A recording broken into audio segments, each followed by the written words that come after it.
मान लो अतिथि का यदि अपमान हो गया, आया हुआ कोई व्यक्ति भूखा रह गया, तो फिर दोष किसको लगेगा? जिसके दरवाजे पर वो आया, जिसके द्वार पर वो पहुंचा। दोष आपको नहीं लगेगा, दोष द्वार को लगेगा। दरवाजे पर भगवान विष्णु के दरवाजे के द्वारपाल हैं जय विजय,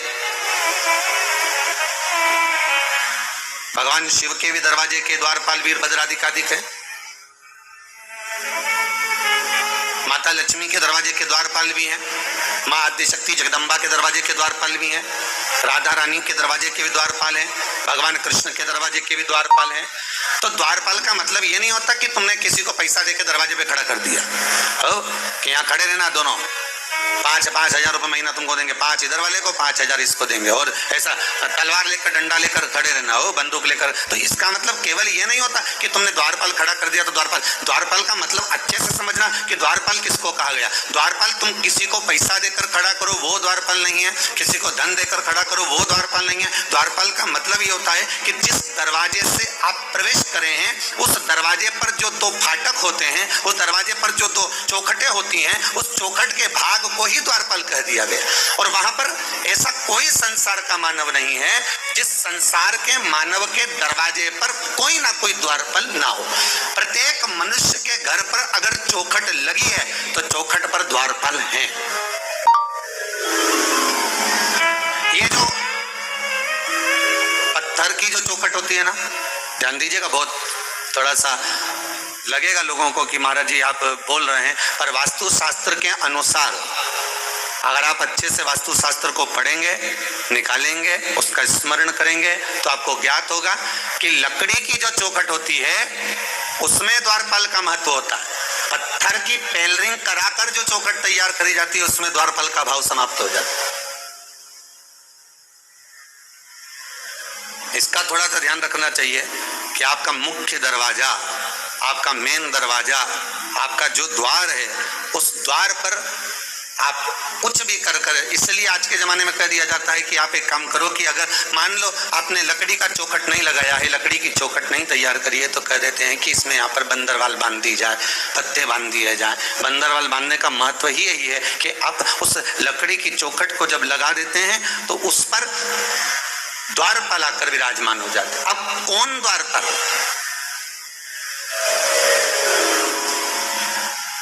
कौन द्वारपाल विराजमान? तो कहा ये द्वारपाल दिखते नहीं है, ये दरवाजे के द्वारपाल दिखेंगे नहीं। हिंदू धर्म में पहले नियम था, हमने तो महाराष्ट्र में आज भी देखा है, गुजरात में भी देखा है। पहले हिंदू धर्म में नियम था, थोड़ा थोड़ा हमारे मध्य प्रदेश में भी हमको देखने को मिलता है, छत्तीसगढ़ में भी मिलता है, आदिकातिक उत्तराखंड में भी प्राप्त होता है, साउथ में भी देखने को मिलता है, कहीं कहीं पर थोड़ा थोड़ा देखने को मिलता है कि प्रतिदिन घर की माताएं घर के दरवाजे के बाहर जाकर पानी को छींटती हैं और थोड़े से आटे को लेकर, रंगोली को लेकर दरवाजे के सामने बना देती हैं। किसके लिए बना रही हैं? वो दरवाजे पर रंगोली, वो दरवाजे पर सुंदरता किसके लिए कर रही है? वो किसके लिए इंतजार कर रही, किसकी बाट जो रही, किसके लिए प्रतीक्षा कर रही? कोई दूसरा नहीं, अतिथि देवो भव। अर्थात दरवाजे पर जो चौखट बनी हुई है, दरवाजे पर जो द्वारपाल विराजमान है, वो द्वारपाल कौन है? तो कहा वो दिखते नहीं है, वो नजर नहीं आते, वो दिखेंगे नहीं।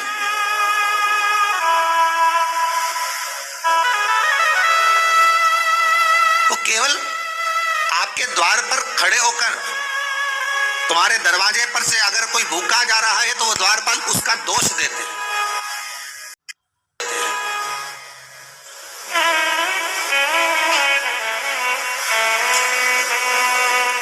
किसको मालूम है कि आपने दान करा?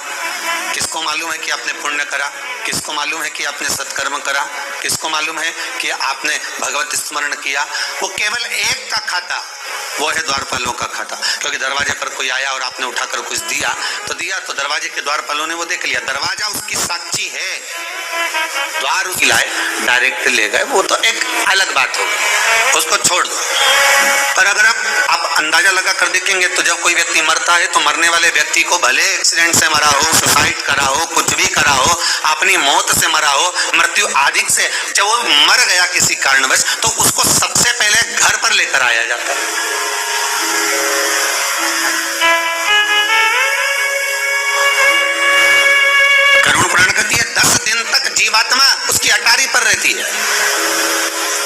पुराण का संवाद कर रहा है। 10 दिन तक जीवात्मा उसकी अटारी पर, और जब 10 दिन तक जीवात्मा उसकी अटारी पर रह रही है, 10 दिन तक जीवात्मा वहां निवास कर रही है, 10 दिन तक जीवात्मा वहां पर रह रही है, तो उसके पास में हिसाब तो पूरा होगा ना। उस दरवाजे पर से, उस द्वार पर से उस बॉडी को, उस शरीर को जो मर गया है, देवलोक गमन जो कर गया है, स्वर्ग चले गया, वैकुंठवास जिसका हो गया, उसको दरवाजे से लेकर जाया जाता है। क्यों? क्योंकि इस द्वार पर के, द्वार के जो द्वारपाल हैं, वो उसका हिसाब, उसका चिट्ठा उसके साथ भेजते हैं कि इतना इसने दान किया, इतना इसने पुण्य करा, इतना इसने सत्कर्म करा, इतना इसने स्मरण किया है, दान किया है, पुण्य करा है, सत्कर्म करा है, भजन किया है, कीर्तन किया है, नाम जाप किया है। ये उसके अंतर्गत उसको बता देते हैं कि इसने इतना किया है।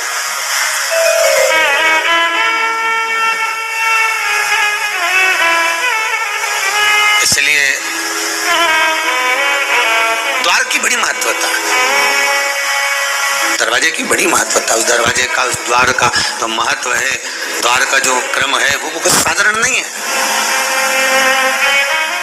अब एक बात और समझ लीजिए अच्छे से, किसी भी मंदिर में आप प्रवेश करें, किसी भी मंदिर में, जहां तुम्हारी मर्जी पड़े उस मंदिर में आप अगर प्रवेश कर रहे हैं, जिस मंदिर में आप जा रहे हैं, और वहां पर अगर चौखट है, चौखट भी ज्यादा चौड़ी ना हो, छोटी चौखट हो, तो प्रयास करना कि उस चौखट पर लात ना रखा। प्रयास करा करो कि चौखट पर लात ना रखें, उस चौखट को नमन करो। पाँव नहीं रखना, उस चौखट पर अपना सिर रखना। क्या रखना है? अपना मस्तक, अपना शीश उस चौखट पर रख दिया जाए।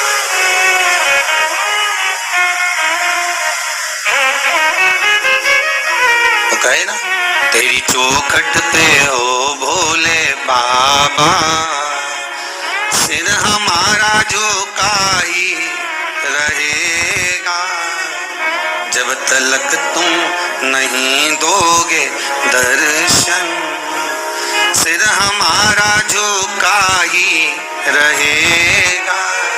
अब जो चौखट है उसको लांघने का प्रयास करा करो कि हमको उसको लांघना। चौखट पर चरण रखने की जगह, चौखट पर पांव रखने की जगह प्रयास करा करो कि इस चौखट पर हमारा शीश रखा है। क्यों? उसका क्या कारण है? क्या कारण हो सकता है?